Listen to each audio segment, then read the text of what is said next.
राजस्थान के एक छोटे से गांव में रामू नाम का एक गरीब किसान रहता था। उसका घर कच्ची दीवारों और घास फूस की छत से बना था। परिवार में उसकी बूढ़ी माँ, पत्नी सीता और 2 छोटे बच्चे थे। रामू के पास सिर्फ आधा बीघा जमीन थी। वही उसकी उम्मीद, वही उसकी रोजी रोटी। हर सुबह सूरज उगने से पहले वह उठ जाता। ठंडी हवा चलती, पर उसके पास न गर्म कपड़े थे न जूते।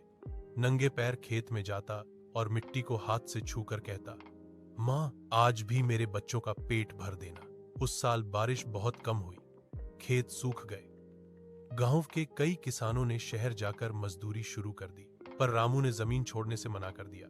सीता बोली, सुनो जी, शहर चलो, यहां भूखे मर जाएंगे। रामू मुस्कुराया, मिट्टी छोड़ दी तो किसान कहलाने लायक भी नहीं रहूंगा। उसने हार नहीं मानी। वह रोज कुएं से बाल्टी बाल्टी पानी खींचकर खेत में डालता। हाथ छिल गए, शरीर थक गया, पर उम्मीद नहीं टूटी। एक दिन उसकी छोटी बेटी बोली, बाबा, हमारे खेत में फसल कब उगेगी? रामू ने आसमान की तरफ देखा और कहा, जब मेहनत सच्ची हो तो भगवान देर करता है, अंधेर नहीं। कुछ दिनों बाद अचानक काले बादल छा गए। तेज बारिश शुरू हुई। सूखी मिट्टी खुशबू देने लगी। कुछ हफ्तों में खेत हरा हो गया। बाजरे की बालियां झूमने लगीं। गांव वाले हैरान थे। सबकी फसल खराब हुई। रामू की कैसे बच गई? गांव के बुजुर्ग बोले, जिसने मिट्टी को मां माना, मिट्टी ने उसे बेटा मान लिया।